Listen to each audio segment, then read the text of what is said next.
அன்னப்பிராசது குழந்தைக்கு வயசு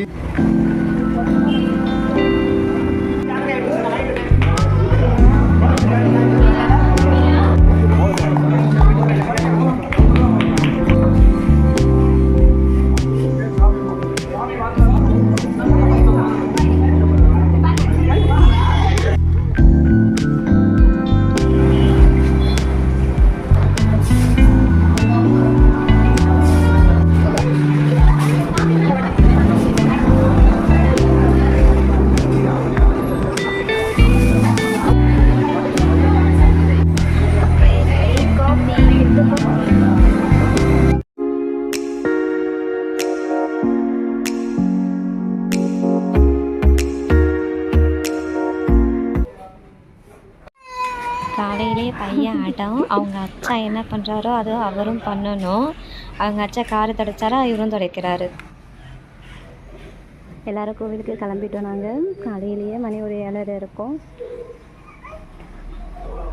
வழக்கம் போல் இந்த ஸ்ட்ரீட் ரொம்ப சின்ன ஸ்ட்ரீட்டுங்களா, அதான் வண்டியெல்லாம் எடுத்து விடுறாங்க.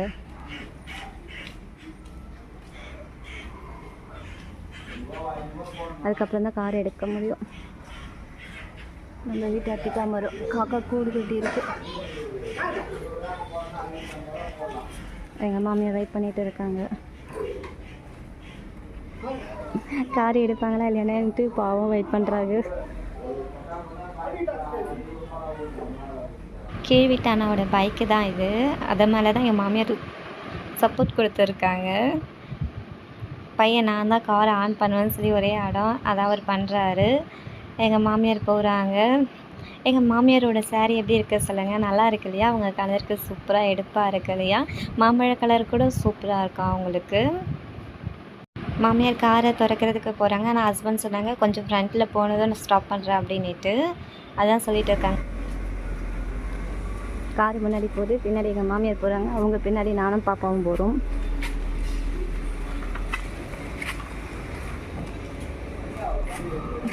அவ்வளோதான், கார் நின்றுடுச்சுங்க. எங்கள் மாமியார் ஏறுறாங்களா, இனி கிளம்ப வேண்டியதான். நாங்கள் ஏறிட்டாங்க. இது பார்க் இருக்கு இல்லையா, அந்த ரூட்டு தான். எங்கள் மாமியார் வேடிக்கை பார்த்துட்டு வராங்களா. அது என்னென்னா முன்னாடி வண்டியில் போகிறாரு பாருங்களா, அவர் சட்டை இல்லாமல் போகிறாங்க. அதான் மாமியார் சிரிச்சிட்டு வராங்க. வெறும் வேஷ்டி மட்டும் கட்டிட்டு வராரு, சாரி லுங்கி மட்டும், சட்டையே போடலை. பாருங்கள் அந்த தாத்தா அப்படியே போகிறாரு. எங்கள் மாமியாருக்கு ஒரே சிரிப்பு. அதை வச்சு தான் பேசிகிட்டு இருந்தோம். இன்றைக்கி ஃபுல்லாக கான்வர்சேஷன் ஓடிட்டு இருந்தது. காலையில் என்ன தான் இருந்தாலும் ரோட்டில் இப்படி போகலாமா அப்படி சொல்லிட்டு மாமியார் சொல்லிட்டு இருந்தாங்க. அது அவங்க விருப்பம், நம்ம ஒன்றும் பண்ண முடியாது இல்லையா? பார்த்து சிரிச்சுக்கிட்டே சும்மா அப்படியே பேசிக்கிட்டே போகணும். காலையில் டைமு ஒரு 7:30 மணி தான் இருக்கும். ஆனால் எங்களுக்கு பார்த்தீங்கன்னா டிராஃபிக்லாம் இல்லை. ஆனால் சிக்னலில் மாட்டிக்கிட்டோம் வழக்கம் போல். பாருங்கள் ரோடு எவ்வளோ காலியாக இருக்குது. ஆனால் சிக்னல்.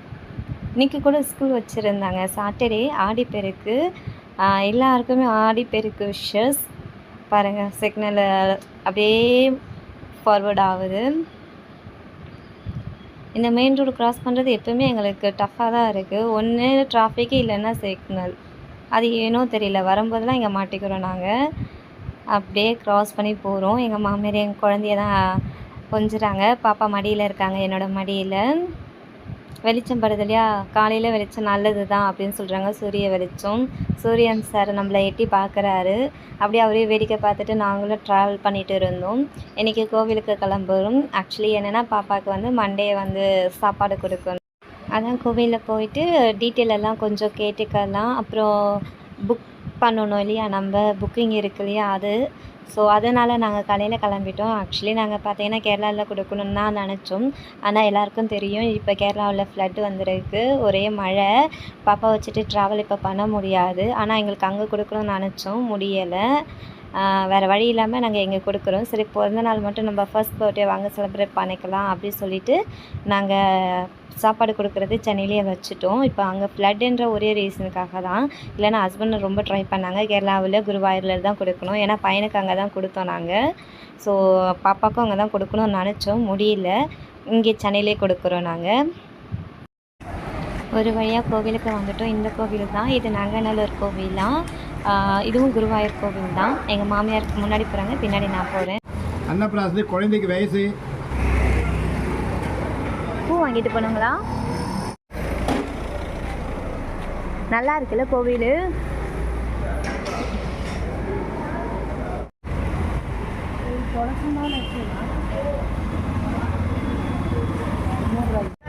நான் கோவிலுக்கு வந்திருக்கேன், சாமி கும்பிட்றதுக்கு இல்லை, குழந்தைக்கு சாப்பாடு கொடுக்கணும் இல்லையா, அது புக் பண்ணுறதுக்காக வந்திருக்கேன். அது பாருங்கள் ஆஃபீஸ், அங்கே தான் போயிட்டு நான் புக் பண்ணிவிட்டு பேமெண்டெல்லாம் பே பண்ணிவிட்டு நான் வெயிட் பண்ணிகிட்டு இருந்தேன். மாமியார் தான் போய் சாமியெல்லாம் கும்பிட்டுட்டு வந்தாங்க.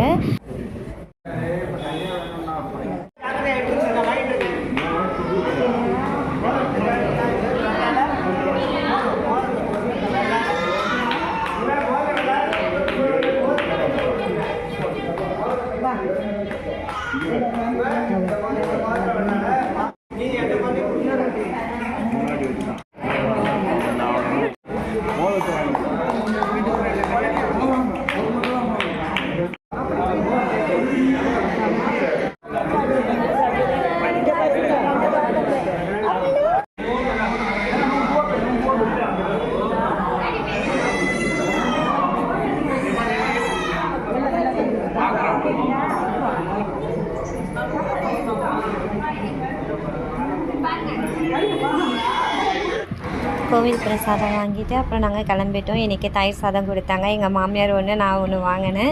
நான் பையனுக்கு வாங்கினேன், பையன் சாப்பிடல, மாமியார் சாப்பிட்டுட்டாங்க. நான் வந்து கையில் பாப்பா பிடிச்சதுனால நான் வேணான்னுட்டேன், மாமியாரை சாப்பிட்டுட்டாங்க. அப்படியே நாங்கள் கிளம்பிட்டோம்.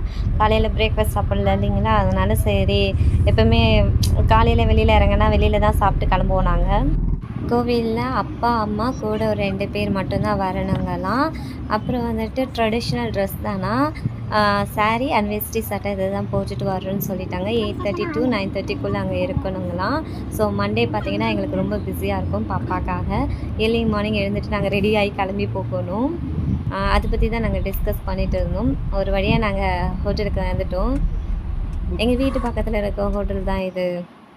உள்ளே என்ட்ரி ஆகிறோம். ஆனந்த தாஸ் இந்த ரெஸ்டாரண்ட்டுக்கு தான் நாங்கள் அடிக்கடிக்கு வருவோம். எங்கள் மாமியாருக்கு இங்கே ரொம்ப பிடிக்கும். வெஜ்ஜு வேறு இல்லைங்களா, கொஞ்சம் டேஸ்ட்டாகவும் இருக்கும். அதனால் இங்கே தான் நாங்கள் அடிக்கடிக்கு வரும். மாமியார் இறங்கிட்டாங்க, பின்னாடி நான் போகிறேன். பையன் என் பின்னாடி வராரு. பாப்பாவை ஹஸ்பண்ட் தூக்கிக்கிட்டாங்க. நான் அதுக்கு வரேன். ஆர்டர் பண்ணிட்டோம், என்னெல்லாம் வேணும்னு சொல்லிட்டு வெயிட் பண்ணிட்டு இருக்கோம்.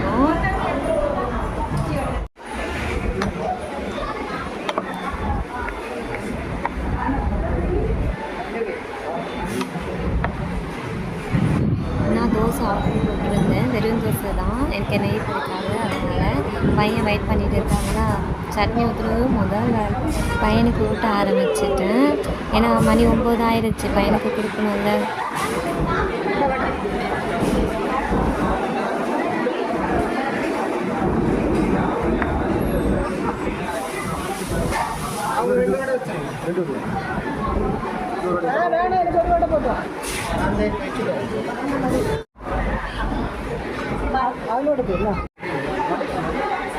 எல்லாம் முடிஞ்சிருச்சு.